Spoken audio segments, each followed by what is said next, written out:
So I get a no power call just yesterday, actually.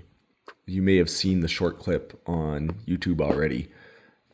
When I arrived, I saw something hanging from the primary, and that's the porcelain body of a lightning arrestor, wrapped right up and around the primary. You can see that muffler clamp looking thing beside the cutout.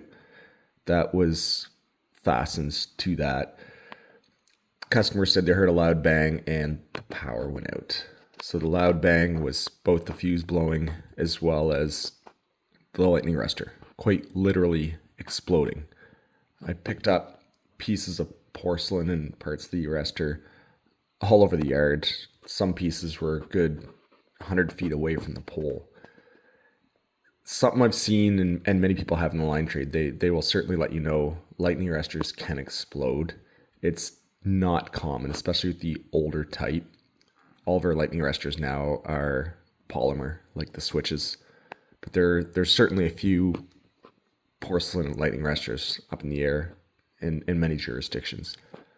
So it's something to keep in mind when working up a pole, that if there's a porcelain lightning arrestor, it's a good idea to isolate it if possible if you're going to be doing rubber glove work right alongside it. So it's pretty standard easy call. This affected 5 customers. You can see there's no truck access. I'm probably, maybe 150 feet from the pavement. So I called for an extra guy to come by and give me a hand. And as I kind of cleaned things up, I was trying to come up with a plan. One could easily climb that pole, stand down by the telephone line, take your hotline, your 6-foot hotline cutters, and clip that copper lead and just simply let that porcelain arrestor fall to the ground.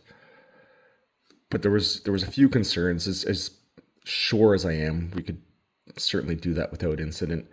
There was 2 major concerns. One was there was a pretty nasty explosion right alongside that porcelain cutout. So zooming in, it doesn't look like there's any cracks, but we certainly can't guarantee the integrity of that switch. And if you're up there on hooks and that thing lets go, that could be nasty. Right here, I'm just zooming into the feed. This is the feed to the 3-phase sideline that splits into multiple single phase. It's across the street, no load breaks, so we'd have to use flaggers in a truck set up on the street to open those switches. We wouldn't simply be able to use the extendo stick without shedding off all the load.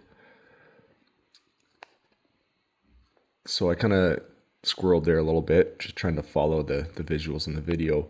But my other concern was with the lightning arrestor, when we clip that off, there's no real way to control the tail. There's probably an 18 to 24 inch long copper lead on that. So that could also swing out of control, maybe make contact with the bracket on the switch. So my other plan was on this particular section, you can see there's no switch on this single phase sideline. It's crimped on solid. On the opposite side of the pole, there's a tap clamp, of course. If it had been on a tap clamp, I could have easily safely climbed that pole and just simply lifted that lead to isolate the structure. Now, in order to do that, we would have to open, there is 2 transformers on this sideline. So the one already being open, we could definitely open that second transformer. Once there's no load, then we can lift the tap safely. So I was pretty sure at this point, this is just a shot here of what 6-foot hotline cutters look like, for those that haven't seen them before. This is a similar video with a faulted arrestor that we're clearing with hotline cutters. That one didn't blow up though. So we decided, rather than get traffic control and open the 3-phase, causing an outage to about 100 customers, it would be faster, cheaper, and make much more sense just to get some plywood and kind of build a road in there for the truck. We'd use my small truck, which weighs, it's around 20,000 pounds. The ground is quite swampy, but it was definitely a safer approach to getting this work completed. We called their stores and they actually got in some new pads. I believe they're made by Dicka, but a lot lighter. They don't absorb water. So got to use these for the first time. Worked really well.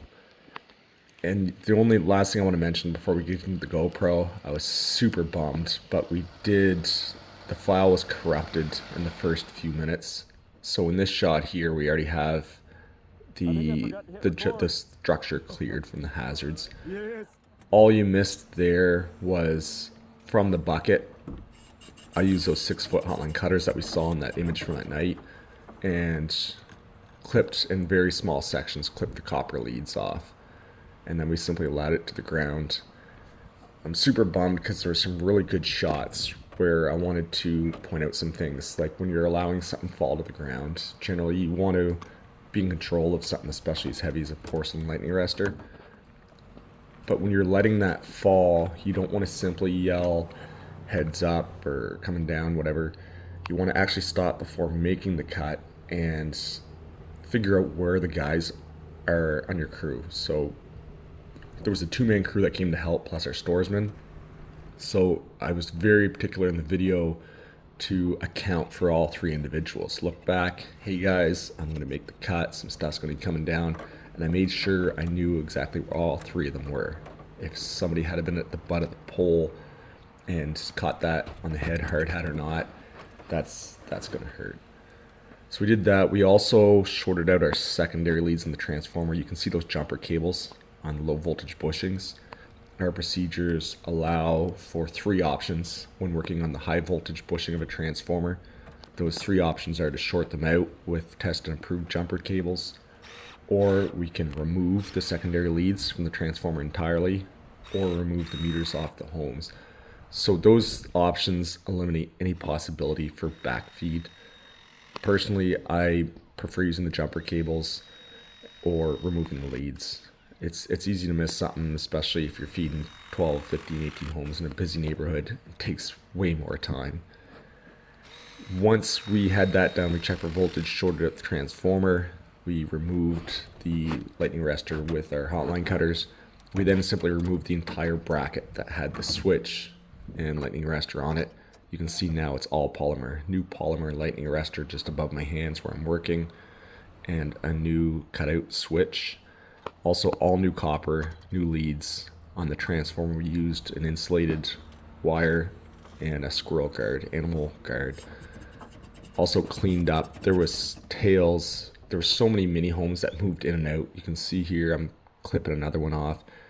But there was just a rat's nest of wires up there. There's a neutral kind of still dangling right in front of my camera right now. I had already cut off probably a dozen of those.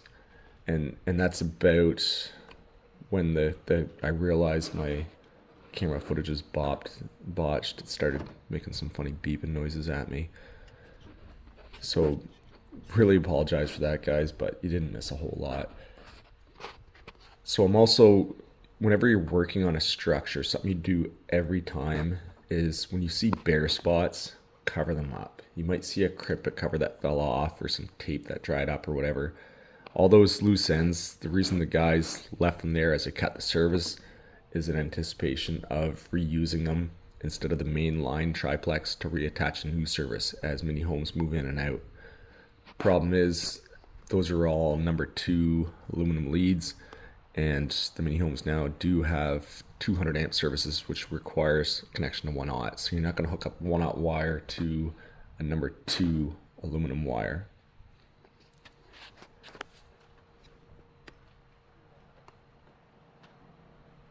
So also as I'm working, you can see there's, in behind there's a mini home with a 1-aught service taken off. And just above that, there's a number 4 run of streetlight wire. It's still, actually I was going to say triplex, it's not, it's duplex. You can see the black wire kind of hanging down.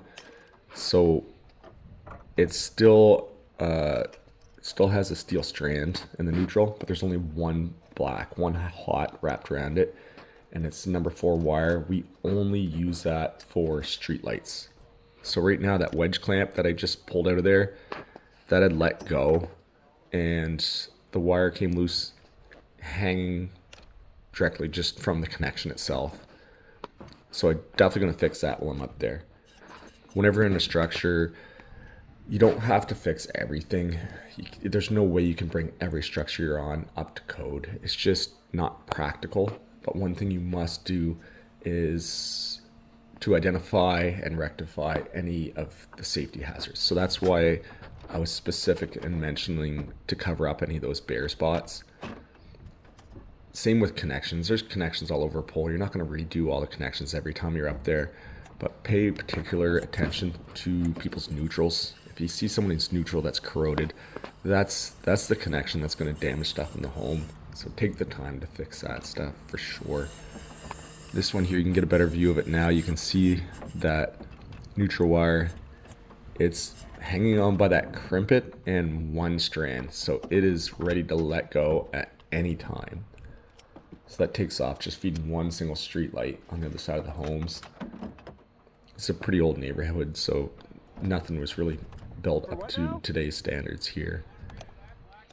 So we're just going to take our come-alongs and hook on to the duplex, crank that up, and put a new wedge on there. This is all the secondary wires here are fed from this transformer, so there's no power in these wires.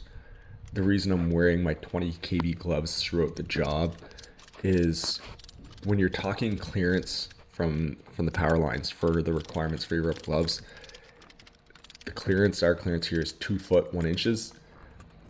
That's not necessarily you, yourself, your hands from the high voltage. It also includes anything you're touching or working on that could violate that 2 foot 1 inch clearance.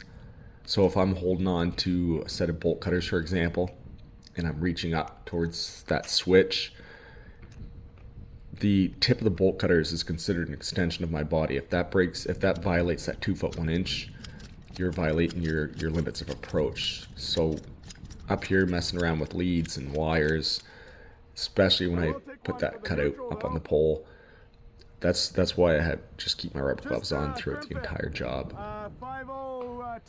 There are some utilities that require them from ground to ground, regardless of what's going on.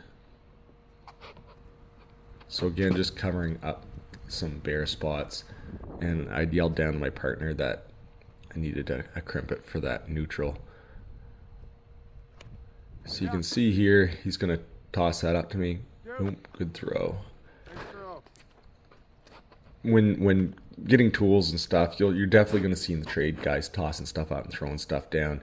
You have to be very choosy with that. You're not going to, as you see me let bits of wire and stuff fall to the ground, guys in the ground are kind of gathering that up once I'm done.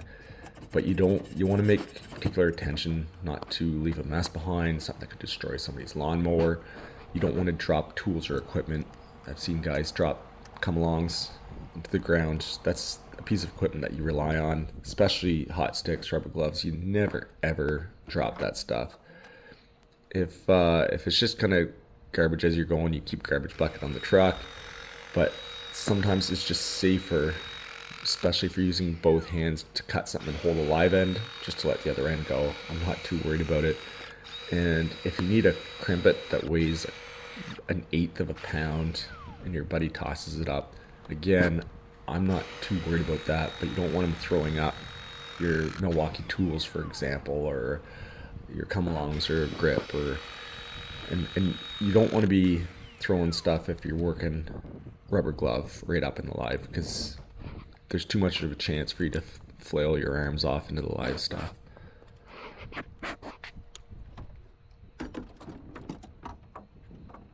So come-alongs here, I'm just kind of tightening them back up, but I hang them inside the bucket. So at our company, we're actually not allowed to hang conductive objects on the outside of the bucket. It's a very good practice. Even my sticks, I keep them in the bucket with me, even though they're insulated, just so they're not banging against the bucket and getting trapped in wires. You can see here when I squeeze through, you're more conscious of having the stick jamming up, whereas if that was hanging below my bucket, I may not have noticed that it's not going to fit and continue to swing through and damage the hot stick. Another option is just to hang it on the pole. Most times after using the grab all, for example, I'll just hang it down on the telephone out of the way where I can easily access it again. So we're all set to go here. We're going to energize things, removing our secondary grounds. It's important with grounds that you remove them before doing any of the live work. One could say you could put the stirrup. You can see I had actually cut the stirrup off. It was one of the old press-on type. So if you take your hot stick and go, let's say, put the stirrup on while those grounds are still on, just kind of without thinking your next step, then you might grab the lead and energize it, and then you might close it and then forget about your grounds. So before you get into the stick work and doing your live work, remove your grounds and stay clear of the work area. For the conductor here, I'm just using the Milwaukee knife to give it a quick scratch. The wire's not overly old or anything, but if you're tapping onto really old aluminum, this was all reconductored with new number 2 aluminum, so it's fairly fresh. But if it's really old, it would have a dull coating over it, or if it's copper and it's kind of a green color, you want to put an actual brush on that before making any connections. So I just kind of scratch it up real quick.